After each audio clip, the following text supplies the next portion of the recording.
You guys like the podium better or the chair better? Does it really matter to y'all? I don't really care. Either way. Seats comfortable? See the screen fine? It's amazing how that works, right? This room has been good for us. We've had lots of meetings in here. The recruiting aspect of this has been great. You know, the hall out here, when we have our junior days and stuff, they come in, they roam around, they sit down, they watch some highlight tapes, and then we can fit a lot of people in here. It's worked out really good. So I think it's going to work out good for the media sessions as well. So I just wanted to spend a few minutes with you here. I'm going to be fairly quick, 5 to 10 minutes or so, and then coaches and players will come in. You get about 30 minutes with them. We have a team meeting in here at 3, which we get going about 10-15 minutes prior to that. So be pretty quick here. Since the spring game, 5 weeks of spring recruiting, the reception out there on the road, the assistant coaches have done a fantastic job of getting out, being visible, being in different campuses across the country. It's been really good. The Big 12 brand has been great. The West Virginia University brand has been good. The reception has been positive. The last 4 weeks we've been on campus.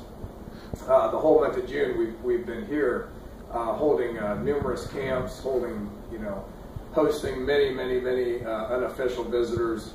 It's amazing how many of these kids travel during June and just go from school to school to school to school.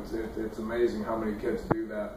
But we had a lot of unofficial visits, and our camp numbers have been up as well. Every one of our camps that we've had has been very positive. We're supposed to have a huge O-line, D-line camp today and a 7-on-7 camp, which the weather's not cooperating. We'll see how that goes.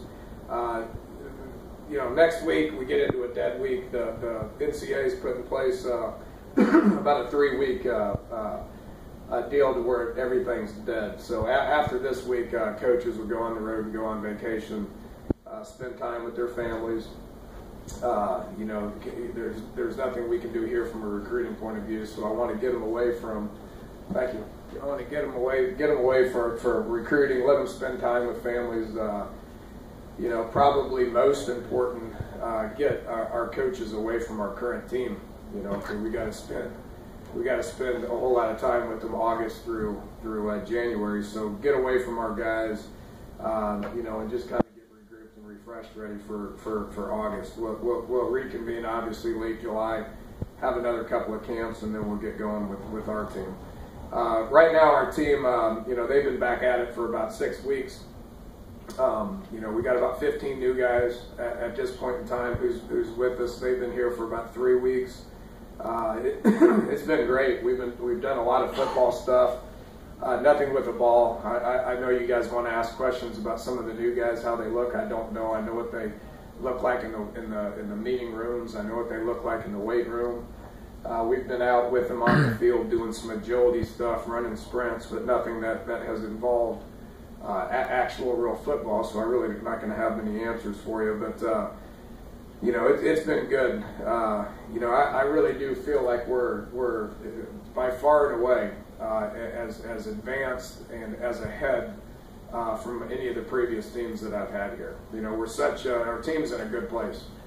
We got just so many seniors and juniors, upperclassmen. I've talked to everybody about this, but the leadership that I see out there when things get hard during sprints, when things get hard, we're doing agilities, running the hill, all that stuff. When things get hard, we've got a whole bunch of guys that step up and get things right and bring the younger kids along. As opposed to a lot of our younger guys or newer guys being starters and having to rely on them. We got 21 seniors and 21 juniors right now that are leading the charge. So our bodies look great. The attitude's great. I can't say enough about what Mike Joseph has done. Him and his staff, Kevin McAdam, and Daryl Bauer, and Chad Snodgrass, and Andre Wadley. I think they're the best in the business. And it goes far beyond, just strength numbers. Bench press numbers or squat numbers. These guys are motivators. They're counselors. They're friends. They show they care.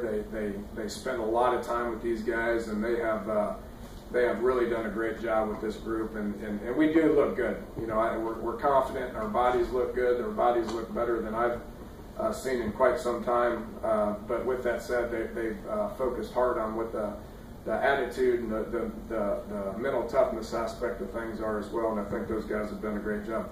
So once we're done with them this week, they're in Mike's hands. He's the head coach for the next 4 weeks, and then after the next 4 weeks, we'll let our players go for a while. You know, they need to go home and see friends and family and all that stuff prior to August 1. So that's kind of where we're at. I'll take just a couple of questions here if anybody's got anything specific before we bring in assistant coaches and some of the players.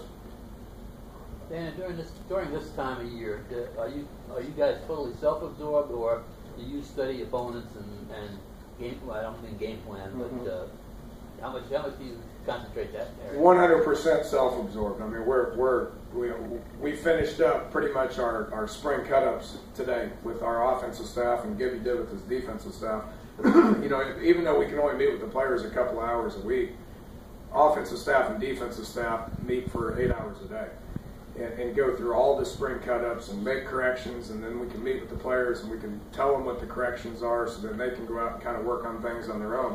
If you don't do it that way, and I don't know how we've done it in the past, you know, to be honest with you, because, you know, we tell players to go out and do some 7-on-7 and you know, throw and catch and all that stuff, which that's better than doing nothing, obviously, but they're going to go out there and they're going to work on things without us making corrections, you know. So we've been able to self-scout ourselves for the last 4 weeks and make some specific changes on all 3 sides of the ball and meet with our players and then say, here's how we're going to do it, go do it. You know, so that's been helpful. We won't, you know, I know Gibby's been prepping a little bit for Georgia Southern just because that's such a different offense. You know, he's got to start thinking about what our plan's going to be, and he's got to start teaching some different things specifically and all that. Typically, we don't get into an actual game prep until about 2 weeks before the first game. You know, and that's what we will do offensively.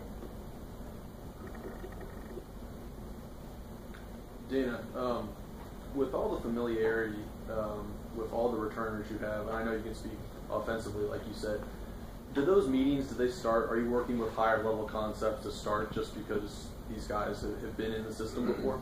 Absolutely, we are, yeah. It makes sense to all these guys a lot more.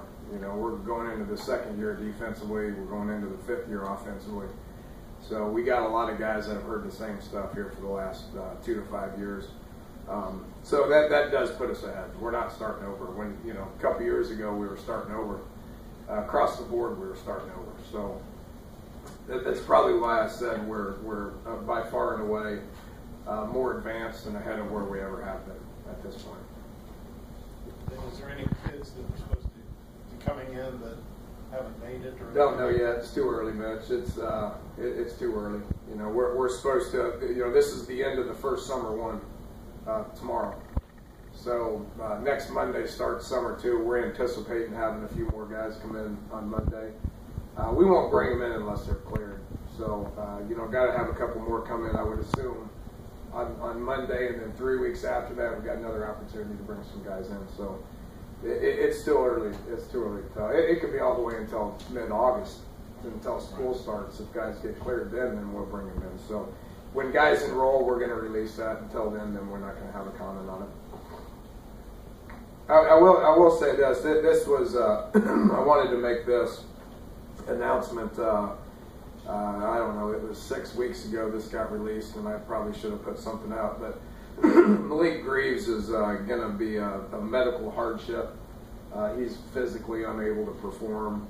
You know, he's had a couple of hip surgeries and stuff. So, you know, it's been reported that he's left the team. But the truth of the matter is he's physically unable to play, and he'll remain on scholarship here. Tyler Tezano's transferred to Sam Houston State, back closer to home, dropping down a level to try to get a little bit more playing time. And then Jalen Myers is academically ineligible. So that's our one and only academic hit at this point. I don't anticipate anymore.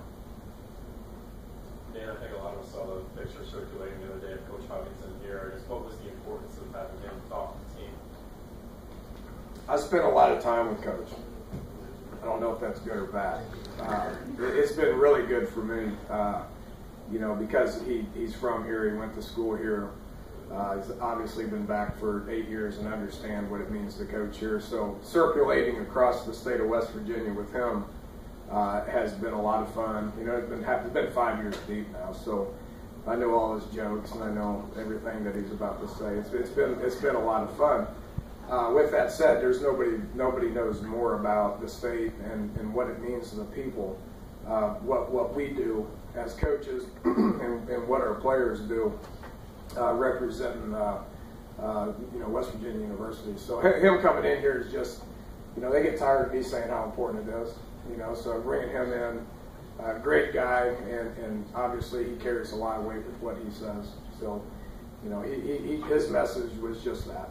You know, just as far as what it means to everybody, and you know what we do and how important it is. Okay, thank you all.